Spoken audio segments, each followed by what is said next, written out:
let's move straight on to the masking tape. So let's drag this into the view. Let's have a look at the look depth camera. Let's drag this in. I'm going to adjust the render settings a little. Just change this up so we have a bit more of a manageable render zone, really, render area. Let's have a look at what this looks like. Okay, brilliant. First of all, what we're going to do is add some subdivisions to these guys. In the attribute editor, let's in the shape node, maybe add 3 or 4 subdivisions. I will be using extra displacements on this end of the masking tape, so I will use auto bump and drag this up a little bit. It's not very dense at all, so we have the option to go even higher. But let's see how far the auto bump can take us. Once again, on the inside, let's maybe do 3 iterations. Okay, so there will be 2 or 3 separate shaders. One for this object, one for this object, and then one for this object. So over here, I'm going to use a combination of a refractive shader, which will be the glue parts of the tape, and then of course a paper. But over here, the paper, this geometry is single-sided. Right, so we're going to use a feature of Arnold called like thin-walled. So what does this mean? This means that we tell Arnold it's only got one single side. So for example, you can't do any subsurface scattering calculations on that. So instead, what we'll do is create like a paper-like effect by using backlighting. Over here, it will be exactly the same shader, but we will replace this backlighting, which is kind of like a cheat, with actual subsurface scattering. So we get, once again, the nice little bit of light scattering over here. And this will be very simple because it's just a basic kind of cardboard kind of feel, which shader-wise is incredibly easy. Okay, so let's just go for it. Let's create an AI standard surface. Perfect. So let's call this matte tape glue.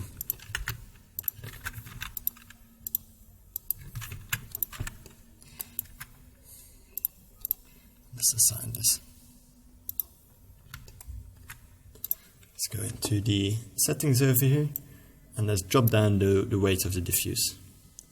We don't want any diffuse because we're working with transmission. Perfect. So over here, because we are working with transmission, we need to make sure that the opaque checkbox is off. I already did the shading once before this, so it's already off, but make sure it is also off for you. Let's add a bit more roughness to this tape. There we go. So this is what I kind of expect the glue to feel like. More or less, of course. Yeah, we'll adjust this later. Then we're going to create a material called AI Standard. Who would have thought? And rename this matte tape paper. Over here. Select this and assign the paper. So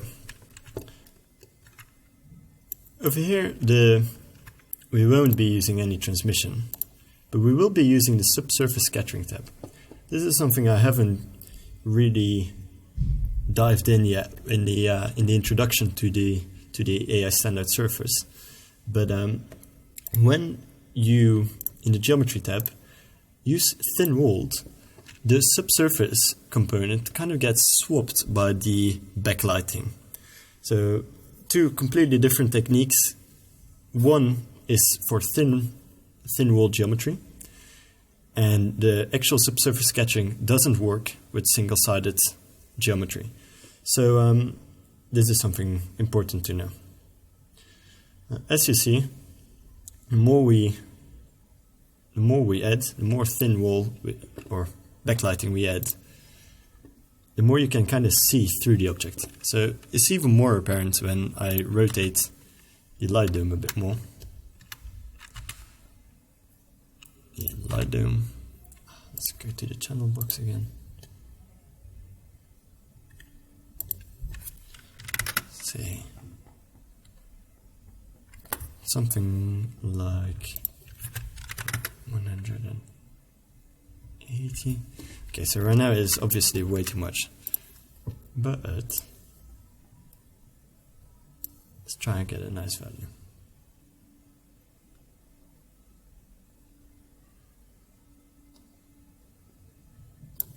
We'll have to adjust this in a little bit because it's pretty hard to see right now without any color information when it's just white. It all affects it very much.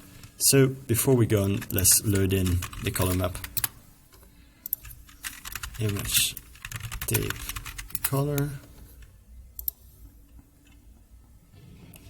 Let's have a look. Tape col. There you go. Very simple color map. Let's drag this into both the base color and the subsurface color. There we go. We can also see that we still have some specular reflection, which we should definitely get rid of. I do want a little bit because paper is reflective in the end. There is a specular reflection, it's just very rough. 0.65, let's see. Okay. So, what's next? Let's try and adjust those values a little bit more. Sometimes even adding a tiny bit can be enough. Let's go for a value of around about 0.2. You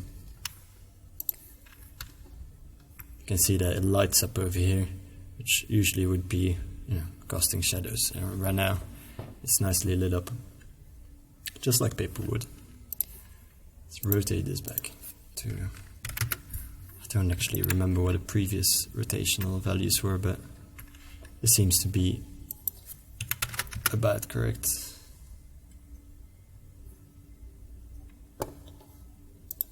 Maybe minus 65. There we go, something like that.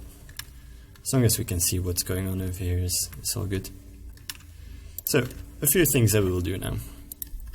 Let's first layer the glue on top of the paper on top of the glue and get some nice details going on over here. Then we have an opacity map to break up the edges a little bit so they don't feel as smooth and it feels more like torn paper. And then we'll add in some displacement to break up the nice flow of the paper a little bit more. And then we'll move on to these. So, first of all, AI mix shader, as usual. Map mix glue paper.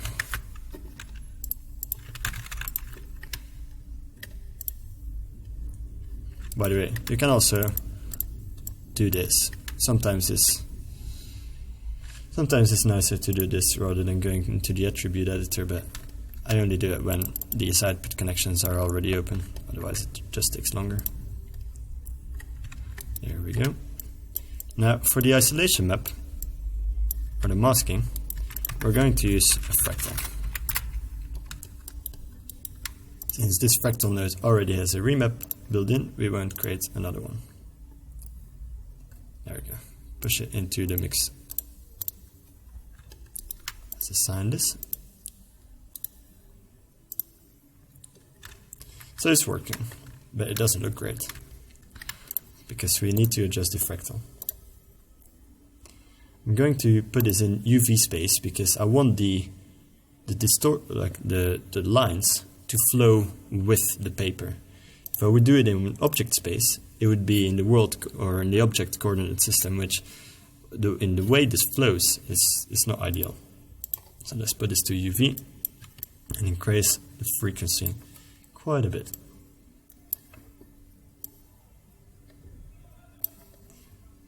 Drag this down so we get more information, and then change up this vector so we can get more of this type of stuff.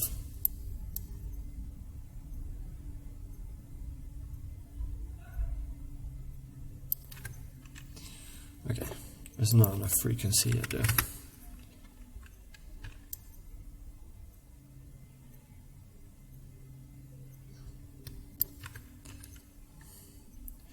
Okay.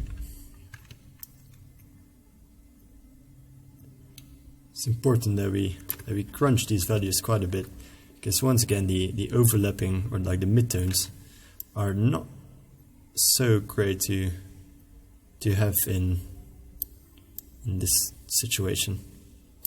It's better to have just the blacks and the whites, or at least a reasonable amount of it. Let's have a look at what this looks like. And oh, it's way too much. That's not great. So instead of looking at this, let's just look at it like this. I feel like we need way more repetition along this axis. So let's dial that in.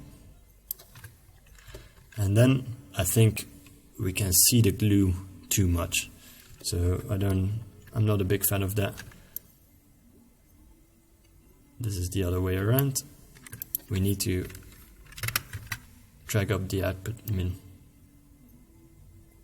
So what this essentially is doing is it's raising the black values over here, so there is never a full glue shader.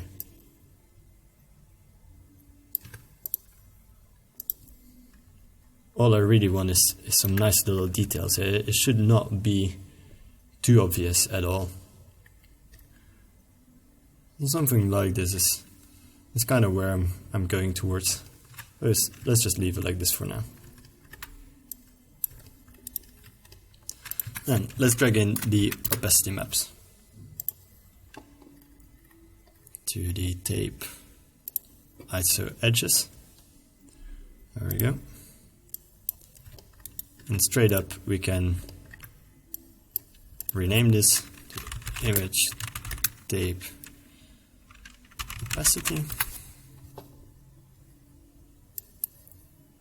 and we'll drag this both into the opacity slot of this shader. Opacity slot, not bump. As you can see, for example, now because it created a new bump node, it completely regraphed it. Imagine if you have a shading network that is this big, it is a fucking shit.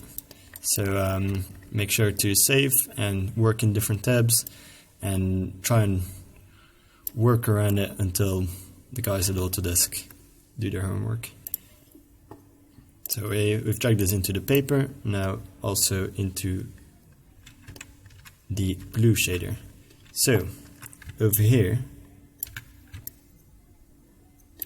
it's hard to see, but okay, so since it's hard to see over here, what do? We can look at over here and see that it's working. We need to rotate the camera a little bit to see the effects pattern, but they're definitely there. Over here too. Perfect.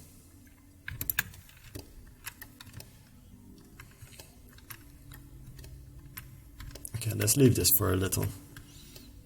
Oh no, we still need to do the displacements. I completely forgot. Let's drag in another image. What I'm going to do for the displacement over here is I'm going to get a wrinkle map, and we're just going to scale it down so we have some very rough breakup of the paper. So right here is the displacement map I created from just a wrinkled kind of sheet I found online in an image. So let's say image tape this. We definitely need to remap this image. So create this node, color R to the input. And because the shading group that is assigned to the object is the one that the displacement is taken from. So we need to get a mix material. If we would connect the displacement map to these nodes now, these shading groups, it would just not pick it up. There we go. Add value and displacement shader. And that does not look very, very fantastic. It's way too much. So, let's have a look at what this actually looks like. First of all, I think I want to tile it a little bit less.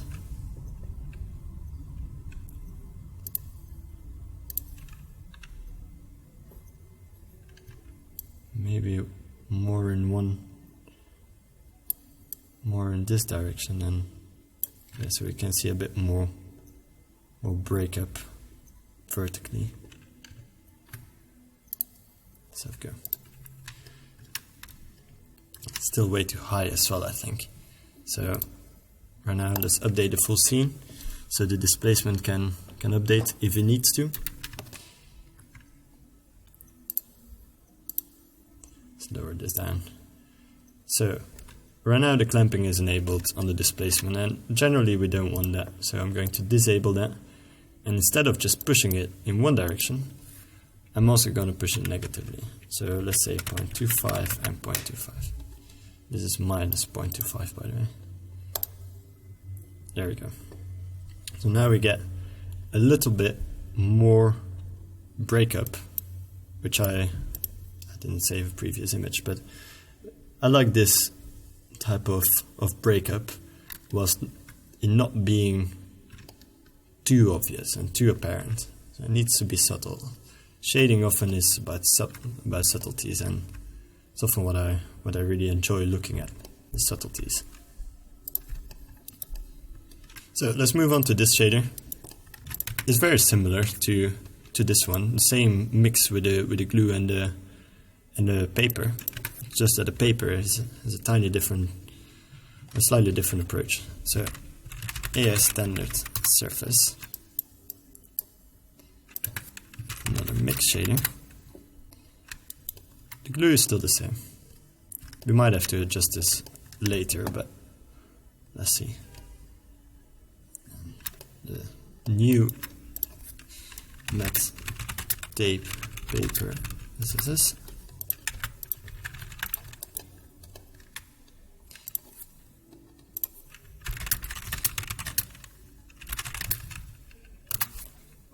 Okay.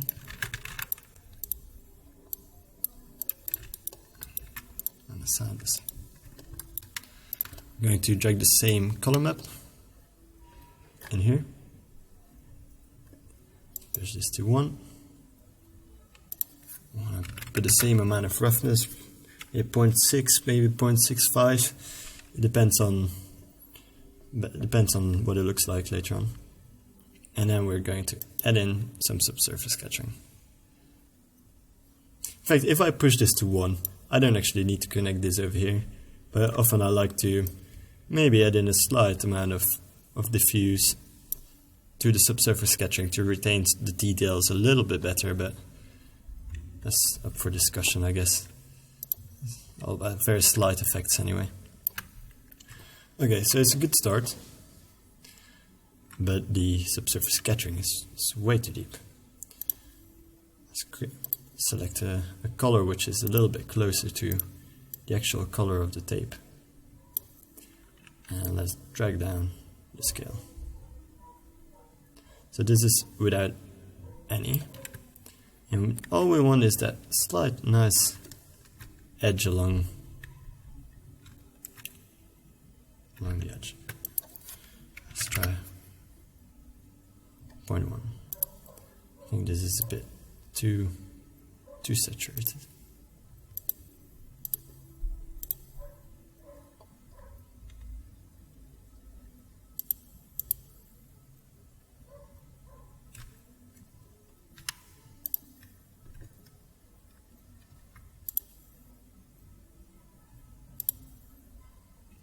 So I like what it is doing over here, but I'm not the biggest fan of the way this looks right now. So we'll have to debug that. But for now, let's have a look at the subsurface scattering over here. And this is the kind of effect I want. So a slight bit of light scattering over here. That looks good. So why does this not look great? Because there is no mix. Or no proper. Well, because there is a 50% mix, but that is not that great. Let's try and pipe in the same fractal. Because the UVs are laid out in a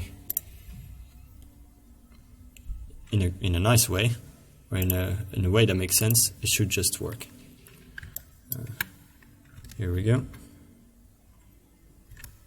It's nice, but it's too much. So I'm just gonna drag this up a bit more.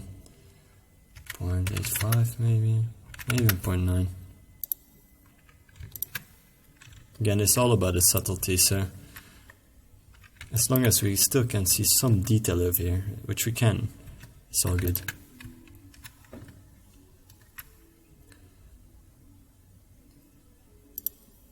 I think it might be nice to select this shader and add in a little bit more backlighting. Something like 0.35. I think it will work better. Perfect, so now all we need to do is add a little shader over here. Like this material.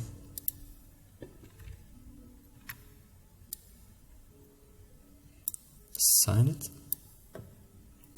Perfect, let's pause this. Let's tape cardboard.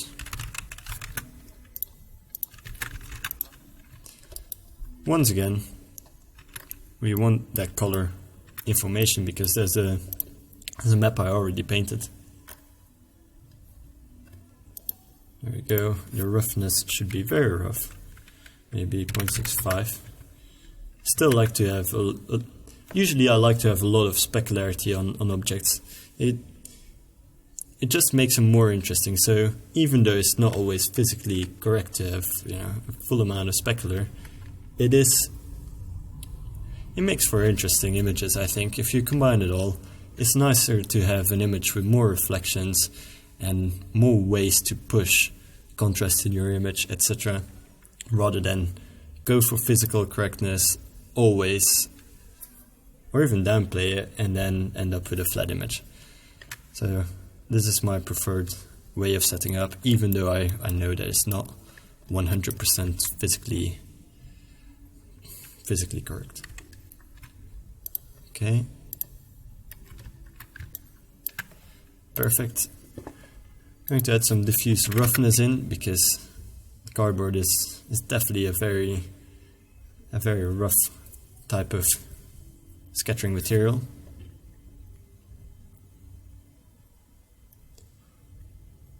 Okay, so one last thing I would like to do, and it's hard to see from this view, but if I go over here, perfect. Let's have a look at this edge. I think it would be nice to have some variation in there in the bump map. So how are we going to do that? I'm going to create an AL fractal once again, and just the same technique as we used for the glue mask. We're going to do the same over here. I'm going to add a bump 2D node so it doesn't automatically regraph my whole graph. And I'm going to add this in manually.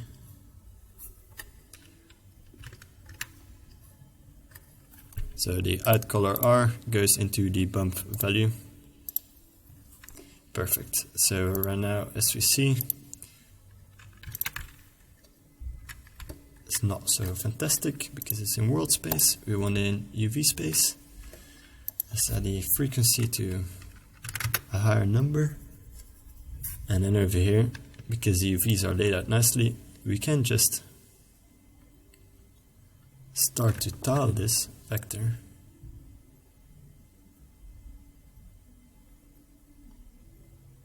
let's see where we end up. Maybe something like 20 even. 0.1. I have no idea, but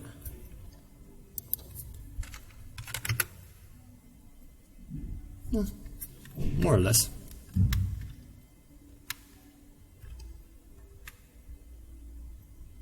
Let's see what this gives. Now let's have a look at the actual material. It'll be way too high right now. So oops. We need to drop this down to about 0.05 maybe. That's even too much. 0.01, 0.005. Yeah, then we're getting somewhere.